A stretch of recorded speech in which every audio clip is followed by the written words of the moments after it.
limiting beliefs. We will see what are beliefs, what are limiting beliefs, where do limiting beliefs come from. We will also look at some examples of limiting beliefs and also seeing ways to transform limiting beliefs. What are beliefs? Beliefs is an acceptance that something exists or is true, especially on without proof. What is it that we believe to be true, even though we don't have a proof? A good example is when it comes to the wind. We can feel it on our skin. We can see the moves, the trees, leaves are blowing, and we can actually feel it, but we can't see it. So we believe there's a wind, but we cannot prove what it is. A belief, even though we don't see it, it can be true. What are limiting beliefs? A limiting belief is something you believe to be true that limits you in some way. The limiting belief could be about you, other people, or the world. Limiting beliefs are those things that you believe about yourself that ultimately place limitations on your abilities. They are subconscious thoughts creeping in and telling you something that is ultimately not true. Why is this important? Now, when it comes to making any change in life, it has been proven to be very difficult. We are human. We are creatures of habit. We like to do what we know, but we don't like change. Limiting belief is something that is actually undermining our potential.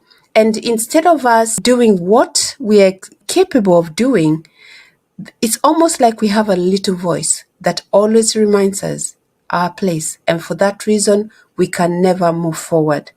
So when it comes to health especially, this is crucial.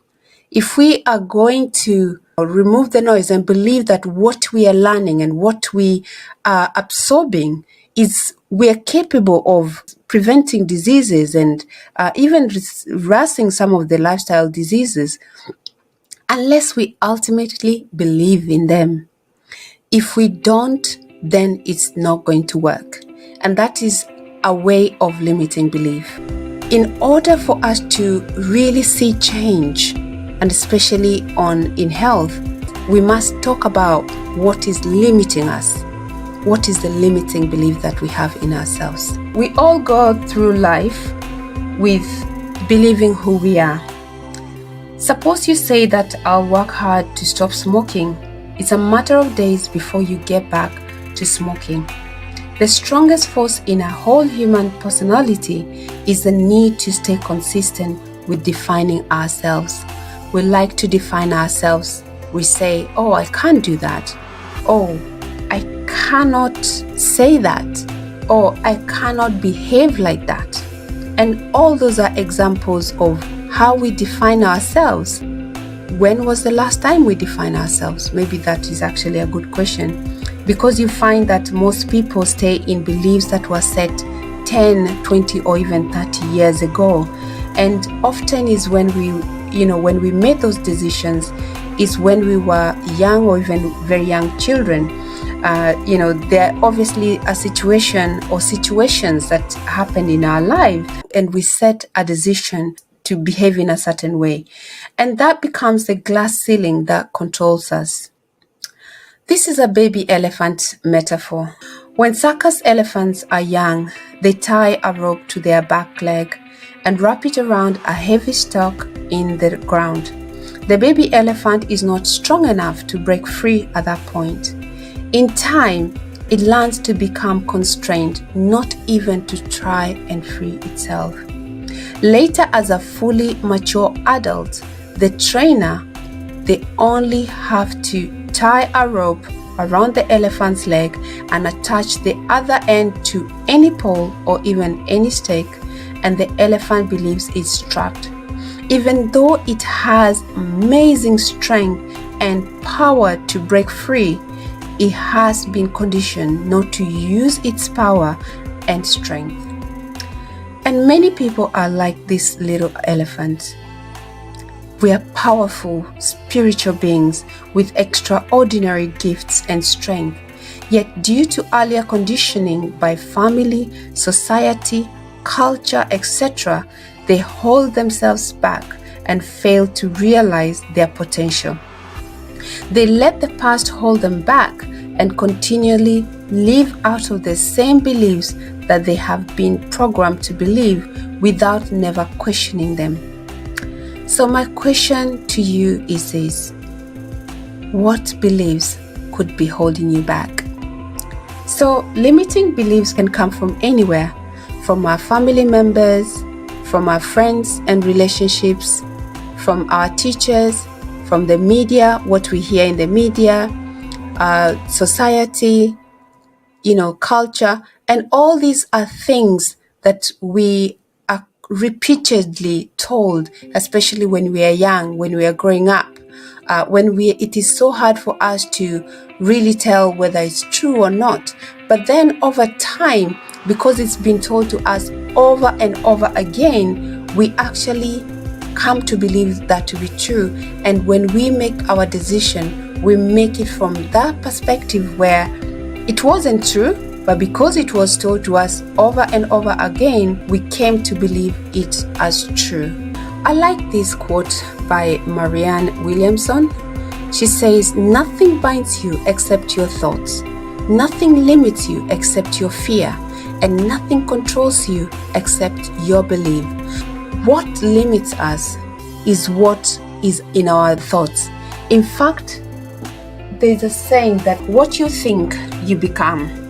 And what you feel, you attract. And what you imagine, you create.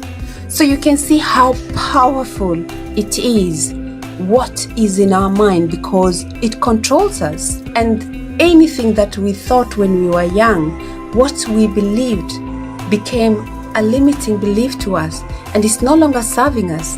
In fact, it is destroying us, and not in many ways, not in just in relationships, in health, in our finances, in all ways, as we can see later on. So these are some of the examples of limiting beliefs, things that people say to themselves, and they're not serving us. Things like, I'm not worthy, or I am worthless person, I am not smart enough, because that is what maybe you were told as you were growing up. I don't deserve it. It's not spiritual to have a lot of money, and as a result, we become poor for life. Because even when we get jobs that are paying us, we find that because of that limiting belief, we always spend our money or give away, and we are forever remaining poor. I don't want people to think I am rich, for example, because again, we've been told that people who are rich are not good. I don't trust myself. I can't handle it. I'm going to fail.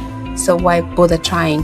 So even if you're being told your body is capable of healing itself if you give it the best conditions, you will just say, you're not even going to try, because you believe you're going to fail even before you get started.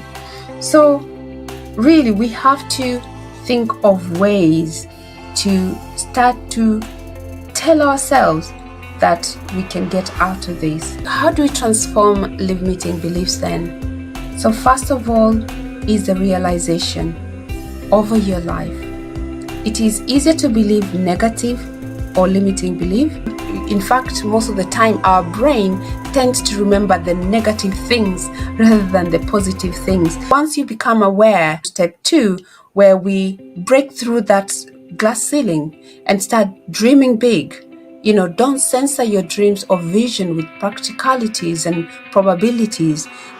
Stop thinking, what if this happened? Or maybe probably it will not work. No, just dream and go and do it. Because when you stop limiting yourself, then it means that actually that is when you'll see fulfillment and change in your life. Again, step 3, use positive affirmation. Instead of using the negative examples as we saw before, use positive words that is going to bring transformation in your life. Say, I am healthy, I am rich, I am well, I am beautiful, I am amazing, and tell yourself over and over again. And then clarify your goals, be it health goals, relationship, finances. We are going to give you some resources at the end of this, so that you can now start defining your goals again about all these areas that are critical in your life, so that you can have a fulfillment. Because when it comes to wellness, it's not just looking at one area, it's actually looking at all the areas of your life holistically, because there's no way you're going to become healthy yet you're still stressed. You still are going to end up becoming sick. And then number 5 is use a vision board to attract resources that help achieve your goals. What is it? What do you want? What do you want to achieve? If it's health, are you writing it down in your vision board, and so that you can see it every day and know the things that you want to achieve? If it's finance, and also the steps you're taking, very crucial. And then after that, you need to practice and practice and practice. And by doing so, you become perfect. So here we have the wheel of change. And as we've seen, that we have a lot of limiting beliefs, because that is who we like to. We are creatures of habits. So when it comes to change, we are always resistant to change. And as we'll see here from stage 1, once change is introduced into us, we always feel the loss. In fact, they say we tend to look back so much that we forget to see the opportunity that is opening in front of us. And because of that, we feel fear. We have our thoughts are conscious, and our behavior is paralyzed. So we don't see any other way. We're frozen. We cannot see a way out of this situation. That is stage number 1. But once you overcome stage number 1, you move to the stage 2, which is doubt. Now, even though you're no longer fearful, but now you're feeling resentment. Your thoughts are very skeptical. Your behavior is resistant. So again, these are very negative and dangerous thoughts, because they're not helping you to progress. You can remain there, but nothing is going to change. But once you overcome those thoughts, then you move to the stage 3, which is now you're starting to open up a little bit, but then you're feeling anxiety. Your thoughts are confused. Should I do it? Should I not? Your behavior is unproductive, because actually you're there. You're indecisive. You don't know what to do, and it's the discomfort stage. But that is actually now the danger zone, because what decision you make from that point, it either propels you or actually it makes things too stagnant. So it is crucial that we progress, even though we are feeling fearful, we're feeling anxiety, we're feeling confused. We need to progress, because once you progress, the next stage, it becomes discovery, because now you're starting to open up. Your feeling is anticipation. Your thoughts are creative. You're willing to think outside the box. Your energy, your behavior is energized. And now you can start, you almost are seeing opportunities at, new opportunities opening up, because now you have opened up yourself to discovery. And once you overcome that stage, now you gain understanding and you feel confident. Your thoughts are pragmatic and your behavior is productive. Now anything you're doing is actually bearing results. And this becomes especially crucial when it comes to health and natural health, because once we start embracing the strategies that we're going to teach you, they will transform your life.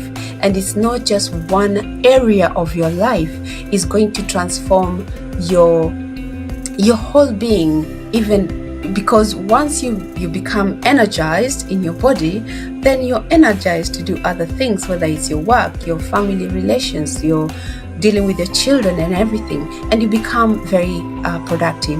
And finally, it's the integration stage, and this is where now you're feeling satisfied, you're glad you did it, your thoughts are focused, nothing's going to change your way, and your behavior is very generous. So, and that completes the wheel of change. Now the question is, where are you in the stages of change? Are you still feeling fearful? Are you in the resentment stage? You're not sure, you're skeptical, or are you having anxiety? Whichever stage you are, just know that it is okay to feel that way. But the only thing you don't want to do, you don't want to be paralyzed by those emotions. So you do need to continue moving forward, because as you can see, by the time you get to stage 6, you will find satisfaction, you'll feel focused, you'll feel energized, all those positive things you will feel. This is your homework now, and this will be left in the resources for you to print. All you have to do is that this is the wheel of life, and with the wheel of life, we want you to define where are you, because as we've said, when it comes to wellness, it's not looking at just one area of your life. You need to define all the areas. These are all the crucial areas of your life. The wheel starts in the middle with a 0, and it's all the way up to far out, which is 10. So you need to go and say, for example, when it comes to finances, where are you? What are the positive things you have? So if you think, for example, you're doing so well, you might put yourself an 8 and say, I still have to reach, a certain goal, to feel fulfilled. So it's all based on you as an individual and the fulfillment that you're looking for. And it's the same thing with spiritual. Do you maybe pray enough? Do you, if you're religious, do you read your Bible? What is it that you're doing to enhance your spirituality?